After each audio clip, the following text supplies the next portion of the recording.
نحمده ونصلي ونسلم على رسوله الكريم اما بعد فاعوذ باللہ من الشیطان الرجیم بسم اللہ الرحمن الرحیم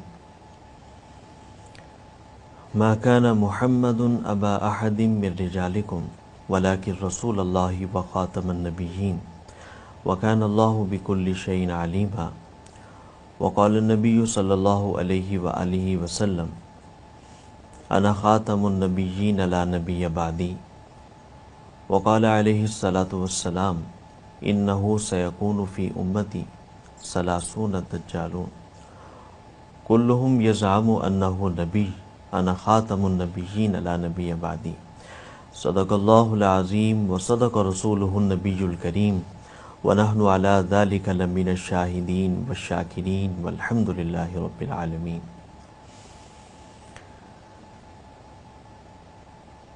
انبیاء علیہ السلام میں جناب آدم علیہ السلام سب سے پہلے نبی بن کر تشریف لائے ہیں۔ حضرت سیدنا آدم علیہ السلام کے بعد کم و بیش 1.25 لاکھ نبی اس سلسلے میں اپنے اپنے وقت میں اپنے اپنے علاقے میں اللہ کی طرف سے تشریف لائے ہیں۔ اللہ تعالیٰ کا پیغام اللہ کے حکم اور مرضی کے مطابق لوگوں تک پہنچاتے رہے ہیں۔ جناب آدم علیہ السلام سے لے کر ہمارے نبی صلی اللہ علیہ وآلہ وسلم سے پہلے نبی جناب سیدنا عیسیٰ علیہ السلام تک جو نبی بھی آتا تھا اپنی امت کو قیامت کے احوال بتایا کرتا تھا۔ جناب سیدنا آدم علیہ السلام سے لے کر عیسیٰ علیہ السلام تک جتنے بھی اللہ کے نبی اس دنیا میں تشریف لائے، جب وہ اپنی امت کے سامنے قیامت کے احوال ذکر کیا کرتے تھے تو سب سے بڑی نشانی یہ بتایا کرتے تھے کہ قیامت سے پہلے پہلے یہ نشانیاں ہوں گی، اور ان میں سب سے بڑی علامت نشانی یہ ہوگی کہ نبی کریم صلی اللہ علیہ وآلہ وسلم اس دنیا میں تشریف لائیں گے۔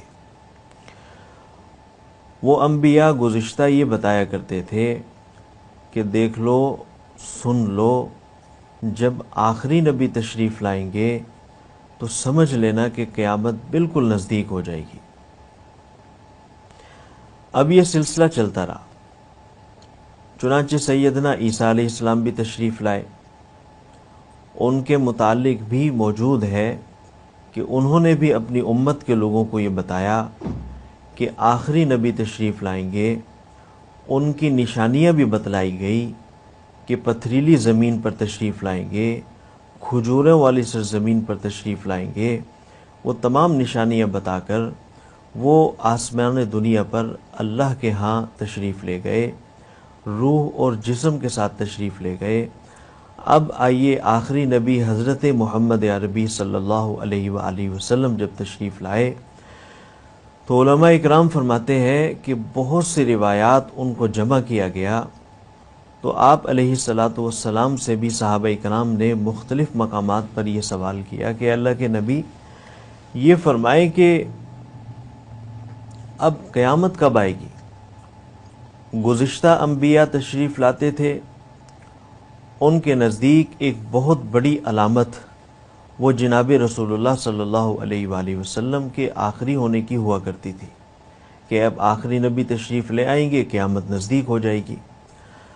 اب آخری نبی سے سوال ہوا کہ قیامت کب آئے گی، تو بہت سی روایات ان میں علماء کرام نے یہ کیا کہ بعض نشانیاں جو حضور صلی اللہ علیہ وآلہ وسلم نے ارشاد فرمایا کہ اس کا علم تو صرف اللہ کو ہے کہ قیامت کب آئے گی، لیکن میں کچھ علامات تمہیں بتا دیتا ہوں، یاد رکھنا اگر وہ علامات پوری ہو جائیں تو قیامت بالکل نزدیک ہے اور قیامت کے آنے کا وقت ہو جائے گا۔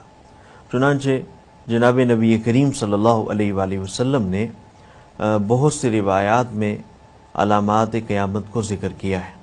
محدثین اکرام نے ان کو دو طرح سے تقسیم کیا ہے، ایک بڑی بڑی نشانیاں، ایک چھوٹی چھوٹی نشانیاں۔ بڑی علامات میں سے ان کا تذکرہ جس طرح عام طور پر ہم سنتے رہتے ہیں کہ حضرت مہدی علیہ الرضوان ان کا ظہور ہوگا، حضرت عیسیٰ علیہ السلام آسمان سے دنیا میں تشریف لائیں گے، اسی طریقے سے دجال کا خروج ہوگا، اور یاجوج ماجوج حضرت سیدنا عیسیٰ علیہ السلام کے دور میں ہی نکلیں گے، پھر وہ سب ہلاک کر دیے جائیں گے اور پھر دنیا میں امن ہی امن ہوگا۔ یہ بڑی بڑی علامات ہیں، اور چھوٹی چھوٹی علامات میں اور آپ دیکھ رہے ہیں کہ جناب نبی کریم صلی اللہ علیہ وآلہ وسلم نے جو ارشاد فرمایا کہ چھوٹی چھوٹی علامات وہ تقریباً پوری ہو چکی، میں اور آپ آنکھوں سے دیکھ رہے ہیں، چوری چکاری کا عام ہونا، امن کا تباہ ہو جانا، اور سر عام جو ہے بے حیائی کا عام ہو جانا، یہ چھوٹی چھوٹی علامات ہیں جو تقریباً پوری ہو چکی۔ میں عرض یہ کرنا چاہتا ہوں کہ گزشتہ انبیاء سیدنا آدم علیہ السلام سے لے کر جناب نبی کریم صلی اللہ علیہ وآلہ وسلم سے پہلے آنے والے نبی حضرت عیسیٰ علیہ السلام تک یہ بیان کیا کرتے تھے کہ آخری نبی آئیں گے تو قیامت آ جائے گی۔ اب آخری نبی تشریف لے آئے، اس کے بعد آپ نے قیامت کی علامات یہ بیان کی کہ کچھ بڑی علامات کچھ چھوٹی علامات پوری ہوں گی تو اس کے بعد قیامت آئے گی۔ غور سے تھوڑا سا اس کو سوچئے گا۔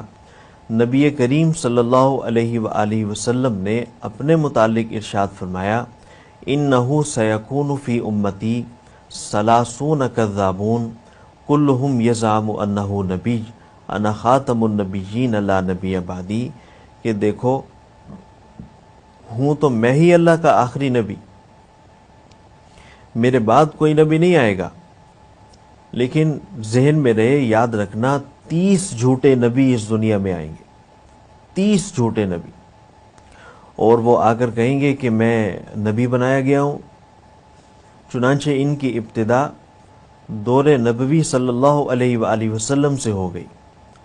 آپ علیہ السلام نے ارشاد فرمایا کہ میں آخری نبی ہوں۔ اب دور نبوت سے ان لوگوں کی ابتدا ہوئی تو ان کے متعلق بھی آپ نے خبر دی کہ یہ 30 آئیں گے، پھر قیامت آئے گی۔ تو معلوم ہوا کہ قیامت کی علامات جہاں بہت سی آپ نے بیان فرمائی، وہاں ایک علامت یہ بھی ہے کہ 30 پورے ہوں گے تو قیامت آئے گی۔ اس بات پر بھی ہمارا ایمان ہے کہ جناب نبی کریم صلی اللہ علیہ وآلہ وسلم کے بعد یہ 30 جھوٹے جو بڑے دجال ہوں گے، بڑے کذاب ہوں گے، بہت بڑے جھوٹے ہوں گے، بہت بڑے فراڈیے ہوں گے، اور آ کر دجل کریں گے اور مجھے آپ کو ختم نبوت کے اس اہم عقیدے سے ہٹانے کی کوشش کریں گے۔ اب آئیے خطبہ میں نے آپ کے سامنے نبی کریم صلی اللہ علیہ وآلہ وسلم کے ختم نبوت کے اعزاز میں نازل ہونے والی آیت کو تلاوت کیا ہے۔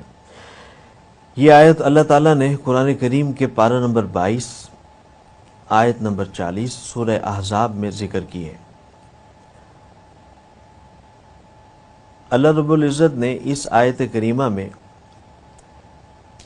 آپ علیہ السلام کے بارے میں ارشاد فرمایا، وَلَٰكِن رَّسُولَ اللَّهِ وَخَاتَمَ النَّبِيِّينَ۔ ہم اکثر لوگوں کو یہ بتاتے ہیں کہ دیکھو وَلَٰكِن رَّسُولَ اللَّهِ وَخَاتَمَ النَّبِيِّينَ، ان الفاظ سے عقیدہ ختم نبوت ثابت ہوتا ہے۔ صرف یہ ایک آیت نہیں، اس کے علاوہ بھی حضرت مفتی محمد شفیع صاحب رحمۃ اللہ علیہ نے اپنی کتاب ختم نبوت کامل میں یہ بات ذکر کی ہے کہ صرف ایک آیت نہیں بلکہ 100 سے زائد آیات مبارکہ جس میں واضح طور پر نبی کریم صلی اللہ علیہ وآلہ وسلم کی ختم نبوت کو ذکر کیا گیا ہے۔ دیکھیں یہ جو آیت میں نے آپ کے سامنے ذکر کی ہے، وَلَٰكِن رَّسُولَ اللَّهِ وَخَاتَمَ النَّبِيِّينَ، مفتی محمد شفیع صاحب رحمۃ اللہ علیہ بہت سے بزرگوں کے اقوال اور تفاسیر نقل کر کے اس آیت کے ذیل میں یہ نقل کیا گیا بتانا چاہتے ہیں کہ دیکھو اس آیت کا مقصد حضور کی ختم نبوت کو بتانا ہے کہ آپ اس انبیاء کے سلسلے میں آخری نبی بن کر تشریف لائے۔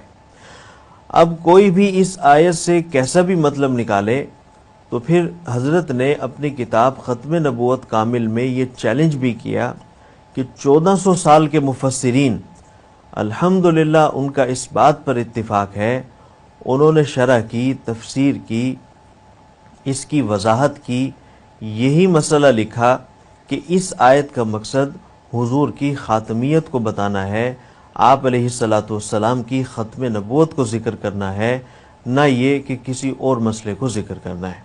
تو امت کا اس بات پر اتفاق ہے کہ اللہ کے نبی صلی اللہ علیہ وآلہ وسلم، نبی کریم صلی اللہ علیہ وآلہ وسلم اللہ تعالیٰ کے آخری نبی ہیں، آپ کے بعد اب کوئی نیا نبی اس دنیا میں پیدا نہیں ہوگا۔ یہ امت کا اس بات پر اتفاق ہے۔ جہاں میں نے خطبہ میں اس آیت کریمہ کو تلاوت کیا، اس کے ساتھ ایک میں نے چھوٹی سی حدیث مبارکہ انا خاتم النبیین لا نبی بعدی کو بھی ذکر کیا۔ دیکھیں اس آیت میں نبی کریم صلی اللہ علیہ وآلہ وسلم اس حدیث شریف میں خود تشریح فرما رہے ہیں کہ انا خاتم النبیین، یہاں تک جملہ مکمل ہو چکا تھا کہ میں نبیوں میں آخری نبی ہوں، بات بھی سمجھ میں آ رہی ہے۔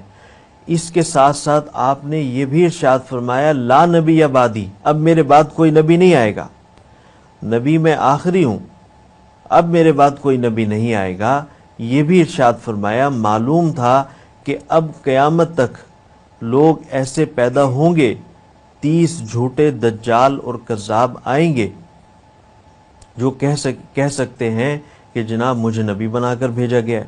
تو نبی کریم صلی اللہ علیہ وآلہ وسلم نے یہ بات ارشاد فرمائی لا نبی بعدی، میرے بعد کوئی نبی اس دنیا میں نہیں آئے گا۔ یہاں سے بعض حضرات ہمارے عام مسلمان دوستوں کو، جن کو دین سے کچھ دوری ہوتی ہے، معلومات نہیں ہوتی، عقیدت کی حد تک تو بہت زیادہ نبی کریم صلی اللہ علیہ وسلم سے محبت رکھتے ہیں، لیکن بعض اہل فتن لوگ، ایسے لوگ جن کا دین سے دور دور تک کوئی تعلق نہیں ہوتا، وہ عام لوگوں کو دھوکہ دینے کی کوشش کرتے ہیں۔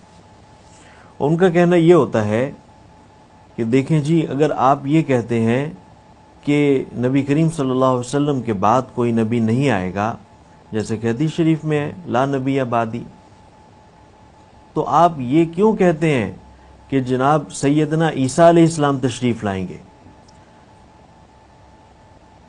جب سیدنا عیسیٰ علیہ السلام تشریف لائیں گے تو نبی تو آ گیا، اور ان کے آنے سے نبی کریم صلی اللہ علیہ وآلہ وسلم کی نعوذ باللہ الیاذ باللہ ختم نبوت پر جناب ختم نبوت باقی نہ رہی، اور سیدنا عیسیٰ علیہ السلام آخری نبی ہوئے۔ تو اس بات کو سمجھنے کی ضرورت ہے۔ ہم جو کہتے ہیں، مسلمان یہ عقیدہ ایمان رکھتے ہیں کہ جناب نبی کریم صلی اللہ علیہ وآلہ وسلم آخری نبی ہے، اس کا مقصد یہ ہے کہ نبوت کی ابتدا، سلسلہ نبوت کی ابتدا جناب آدم علیہ السلام سے ہوئی، اور حضرات انبیاء علیہ السلام 1.25 لاکھ کی تعداد میں تشریف لائے، آخر میں نبی کریم صلی اللہ علیہ وآلہ وسلم تشریف لائے، آپ پر اللہ تعالیٰ نے ختم نبوت فرما دی، نبوت کو ختم فرما دیا، آپ کے سر پر ختم نبوت کے تاج کو سجا دیا۔ اب ہمارا ایمان یہ ہے کہ آپ کے بعد اللہ کی ذات کسی کو نئی نبوت نہیں دیں گے۔ باقی رہی بات سیدنا عیسیٰ علیہ السلام کی، وہ جب تشریف لائیں گے، ہاں تشریف لائیں گے، اور ان کے تشریف لانے سے نبی کریم صلی اللہ علیہ وآلہ وسلم کی ختم نبوت پر کوئی فرق نہیں پڑے گا۔ آپ تشریف لائیں گے، آپ کو نئی نبوت نہیں دی جائے گی۔ ہمارا ایمان یہ ہے کہ جناب رسول اللہ صلی اللہ علیہ وسلم کے بعد کسی کو بھی اب نئی نبوت نہیں دی جائے گی۔ جناب رسول اللہ صلی اللہ علیہ وآلہ وسلم کے بعد اب کسی کو نبوت دینے کا سوال ہی پیدا نہیں ہوتا۔ اور باقی رہی بات سیدنا عیسیٰ علیہ السلام کی، وہ نئے نبی نہیں ہوں گے، وہ پہلے سے نبی ہوں گے، اور ان کے آنے کی پیشن گوئی خود ہمارے نبی صلی اللہ علیہ وسلم نے فرمائی۔ ایک حدیث شریف میں فرمایا ان عیسیٰ لم یمت وانہ راجعون الیکم قبل یوم القیامہ، کہ عیسیٰ علیہ السلام تشریف لائیں گے قیامت سے پہلے پہلے۔ جب وہ تشریف لائیں گے تو وہ تشریف لا کر علماء کرام یہ فرماتے ہیں کہ قرآن اور سنت کے مطابق فیصلے فرمائیں گے، اپنی شریعت پر عمل نہیں کریں گے، بلکہ جناب رسول اللہ صلی اللہ علیہ وآلہ وسلم کی بتائی ہوئی تعلیمات پر عمل کریں گے، اور لوگوں کو بھی اسی پر چلنے کا درس دیں گے، خود بھی اسی پر چلیں گے اور لوگوں کو بھی اسی پر چلنے کا درس دیں گے۔ تو میں عرض یہ کرنا چاہتا ہوں، بعض وہ لوگ جو ہمارے مسلمانوں کے دلوں میں وسوسے پیدا کرنا چاہتے ہیں، شبہات پیدا کرنا چاہتے ہیں، تو بعض لوگ جنہیں معلومات نہیں ہوتی وہ اس قدر ان کی گفتگو سے متاثر ہو کر اللہ تعالیٰ معاف فرمائے اپنے اندر ان وسوسوں کو جنم دینا شروع کر دیتے ہیں۔ یاد رکھیں، عقیدہ ختم نبوت علماء فرماتے ہیں اس میں کسی مسلمان کو شک بھی ہو گیا، پتہ نہیں حضور اللہ کے آخری نبی ہیں، پتہ نہیں حضور صلی اللہ علیہ وآلہ وسلم کے بعد عیسیٰ علیہ السلام آخر میں آئیں گے تو وہ آخری ہوں گے، اس طرح سے سمجھ لینا یا دل میں وسوسے کا پیدا ہو جانا، یہ اپنے ایمان کو ضائع کرنے کے مترادف ہے۔ لہٰذا ان چیزوں سے بچا جائے اور علماء کرام سے عقیدہ ختم نبوت کے اس اہم عنوانات پر معلومات حاصل کی جائیں تاکہ ہم سب کا ایمان محفوظ رہے۔ میں آخری گزارش کرنا چاہتا ہوں، نبی کریم صلی اللہ علیہ وآلہ وسلم نے جو ارشاد فرمایا 30 جھوٹے آئیں گے، بڑے دجال ہوں گے، کذاب ہوں گے، جھوٹے ہوں گے۔ آپ نے فرمایا کہ یہ آئیں گے، اب ہمارا ایمان ہے کہ یہ آئیں گے پھر ہی قیامت آئے گی۔ میں نے آپ نے نہیں کہا، جناب رسول اللہ صلی اللہ علیہ وآلہ وسلم نے ارشاد فرمایا ہے، اور آپ نے فرمایا یہ آئیں گے تو یہ آئیں گے۔ ان کی ابتدا دور نبوی سے ہو گئی۔ اسود انسی آیا، مسلمہ کذاب آیا، طلحہ اسدی آیا، ایک عورت بھی آئی جس کا نام سجہ بنت حارث تھا۔ بھائی تو کیسے نبی بن گئی؟ نہیں جی مجھے تو نبیہ بنا دیا گیا۔ بھائی کیسے بن گئی؟ آج تک کوئی نبی ایسا نہیں پیدا ہوا جس کسی عورت کو نبوت دی گئی ہو۔ نہیں جی مجھے بنا دیا گیا، کوئی دلیل نہیں۔ تو یہ جھوٹے آئیں گے۔ سوال یہ پیدا ہوتا ہے کہ یہ بتائیں کہ آج کے دور میں کتنے لوگ ایسے آ گئے؟ تو علماء کرام فرماتے ہیں کہ 22 یا 23 آ گئے۔ حضور صلی اللہ علیہ وسلم نے فرمایا 30 آئیں گے، تو علماء کرام آج کے دور میں حضرات اکابرین کی تحقیق کے مطابق 22 یا 23 آ چکے، اور ابھی مزید بھی آنا ہے، اور پھر قیامت قائم ہوگی، کیونکہ نبی کریم صلی اللہ علیہ وسلم نے فرمایا 30 آئیں گے۔ تو یہ جو 22 یا 23 آ گئے، اس میں اب جو نمبر ہے 23واں نمبر یا 22واں نمبر، یہ مرزا غلام احمد قادیانی کا ہے۔ مرزا غلام قادیانی یہ ہندوستان میں پیدا ہوا، اور ہندوستان میں اپنے اس فتنہ اور باطل نظریات کو پھیلاتے ہوئے پھر یہ 1947 میں پاکستان بننے کے بعد یہاں چناب نگر فیصل آباد کے ساتھ منتقل ہو گئے۔ اس دور میں سرکاری ریکارڈ کے مطابق 1034 ایکڑ زمین سرکار کی طرف سے انہیں مہیا کی گئی۔ انہوں نے پوری زمین پر چار دیواری کر کر گویا کہ ریاست کے اندر ایک ریاست قائم کر دی۔ اس چار دیواری میں قادیانی اور مرزائی کو جانے کی اجازت تھی، مسلمانوں کو جانے کی اجازت نہیں تھی۔ ایک کام یہ ہوا کہ پاکستان بننے کے بعد یہ چار دیواری انہوں نے اپنی ارد گرد 1034 ایکڑ زمین پر لگائی۔ دوسرے نمبر پر پاکستان کا پہلا وزیر خارجہ بدقسمتی سے قادیانی تھا، اس کا نام سر ظفر اللہ تھا۔ یہ جو قادیانی تھا دنیا بھر میں وزارت خارجہ کے منصب کو استعمال کرتا تھا، اور دنیا میں جہاں ہمارا تعارف ایک اسلامک اسٹیٹ کا ہونا چاہیے تھا، یہ جا کر دنیا میں ہمارا تعارف ایک قادیانی اسٹیٹ کا کروایا کرتا تھا۔ علماء اکرام کو بڑی تشویش ہوئی۔ الحمدللہ ہمارے اکابرین نے سن 1949 میں ایک متفقہ پلیٹ فارم کی بنیاد رکھی، جسے عالمی مجلس تحفظ ختم نبوت کے نام سے منسوب کیا گیا۔ مجلس تحفظ ختم نبوت نے 1949 میں تمام مکاتب فکر کو اس بات پر جمع کیا کہ دیکھو، ہمارے اپنے چھوٹے بڑے اختلافات ہو گئے، لیکن ختم نبوت کے معاملے میں کسی بھی مکتب فکر مسلمانوں کا کوئی اختلاف نہیں۔ جناب رسول اللہ صلی اللہ علیہ وآلہ وسلم کی ختم نبوت کے بارے میں ہم سب کو فتنہ قادیانیت کے سد باب کے لیے کوشش کرنی پڑے گی، ایک ہونا پڑے گا۔ تو یہ مجلس تحفظ ختم نبوت کی بنیاد رکھی گئی، پلیٹ فارم قائم ہوا۔ اللہ نے فضل فرمایا، 1953 میں ایک بہت بڑی تحریک کا آغاز ہوا۔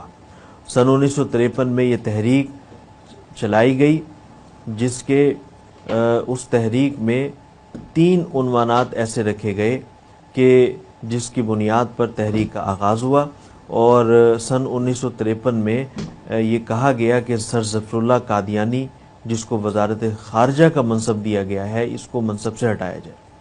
چنانچہ وزارت خارجہ کے منصب سے اس سے ہٹایا گیا۔ نمبر 2، قادیانیوں کے علاقے میں، رہائشی علاقے میں 4 دیواری ہے، اس کو گرایا جائے۔ چنانچہ اس کو گرایا گیا۔ اور نمبر 3 جو اہم مطالبہ تھا، گورنمنٹ آف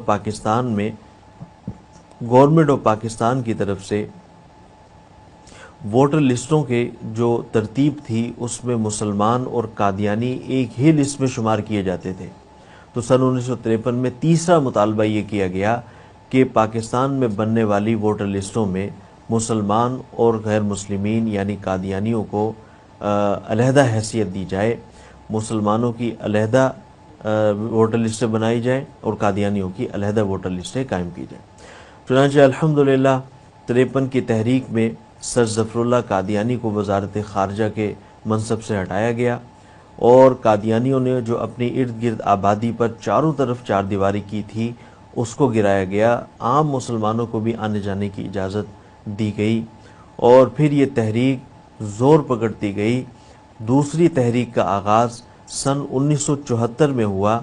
آپ جانتے ہیں کہ نشتر میڈیکل کے اسٹوڈنٹس تھے جو نادرن ایریاز کی طرف گھومنے پھرنے گئے، اور ان کے ساتھ واقعہ پیش آیا، ان کا خون گرا، امت جمع ہوئی۔ حضرت مولانا یوسف بنوری رحمۃ اللہ علیہ اس وقت عالمی مجلس تحفظ ختم نبوت کے ورلڈ کے امیر تھے۔ حضرت اپنا بیگ تیار کر کے اور کفن ساتھ لیے ہوئے اس تحریک میں شامل ہوئے۔ پارلیمنٹ کے ممبران نے ساتھ دیا۔ الحمدللہ پارلیمنٹ کے ممبران نے محنت کی، جس میں اس وقت کے سربراہان میں حضرت قائد جمعیت مفتی محمود صاحب رحمۃ اللہ علیہ جمعیت علماء اسلام کے پلیٹ فارم سے اسمبلی کے ممبر تھے۔ اسی طرح علامہ شاہ احمد نورانی صدیقی رحمۃ اللہ علیہ جو بریلوی مکتب فکر کی قیادت فرما رہے تھے، علامہ احسان الہی ظہیر رحمۃ اللہ علیہ جو اہل حدیث مکتب فکر کی قیادت فرما رہے تھے، اسی طرح جماعت اسلامی سے پروفیسر غفور احمد صاحب، یہ بڑے بڑے لوگ اس وقت اسمبلی کے ممبران کی حیثیت سے قائدانہ کردار ادا کر رہے تھے۔ یہ تمام مسلمان ایک پلیٹ فارم پر جمع ہوئے، عالمی مجلس تحفظ ختم نبوت کے پلیٹ فارم پر جمع ہو کر فتنہ قادیانیت کے استحصال کے لیے الحمدللہ انہوں نے سر توڑ محنت کی۔ 13 دن تک پارلیمنٹ میں یہ بحث چلی۔ بالآخر 7 ستمبر 1974 کو نیشنل اسمبلی آف پاکستان نے یہ فیصلہ دیا کہ قادیانی دائرہ اسلام سے خارج ہیں، ان کا اسلام سے، دین سے کوئی تعلق نہیں۔ چنانچہ قادیانی اور ان کے ماننے والے، قادیانی لاہوری گروپ اور ان کے ماننے والے، یہ سب دین سے، دائرہ اسلام سے خارج قرار دے دیے گئے۔ مسلمانوں کے لیے ایک بہت بڑی فتح اور جشن کا دن تھا، اور الحمدللہ اس وقت کی دینی اور سیاسی قیادت، چاہے وہ کسی بھی سیاسی جماعت کے لیڈران ہو، چاہے وہ کسی بھی دینی جماعت کے لیڈران تھے، الحمدللہ سب نے اس بل پر دستخط کیے، کوئی ایک ممبر بھی پیچھے نہ رہا۔ متفقہ طور پر یہ درخواست پاس ہوئی، یہ بل پاس کیا گیا، اور الحمدللہ مسلمانوں کو فتح نصیب ہوئی۔ اللہ رب العزت نے اس فتح کے عنوان سے آج 2024 میں یہ الفتح کے طور پر اسی عنوان سے مختلف شہروں میں مختلف عنوانات سے اور مختلف چیزوں میں الحمدللہ اس آگاہی کے لیے لوگ اپنی اپنی محنتوں میں لگے ہوئے ہیں۔ تو سب سے بڑا اجتماع 2024 میں 7 ستمبر مینار پاکستان پر عظیم الشان فقید المثال ختم نبوت کانفرنس منعقد کی جا رہی ہے۔ امت اس میں بھی پہنچ کر دنیا کے لوگوں کو یہ بتانا چاہتی ہے کہ جہاں 50 سال ہو گئے تم اس قانون کو ختم کرنے کی کوشش کر رہے ہو، تو الحمدللہ ہم مسلمان نبی کریم صلی اللہ علیہ وآلہ وسلم کی عزت و ناموس کے لیے اپنا کردار ادا کر رہے ہیں اور کرتے رہیں گے انشاءاللہ تعالی جب تک جان میں جان ہے۔ نبی کریم صلی اللہ علیہ وسلم کی عزت و ناموس کی حفاظت کرتے رہیں گے۔ اللہ رب العزت مجھے بھی، آپ کو بھی، ہم سب کو نبی کریم صلی اللہ علیہ وسلم کی عزت و ناموس، آپ کے عقیدہ ختم نبوت کا تحفظ کرنے کی توفیق عطا فرمائے۔ وآخر دعوانا ان الحمد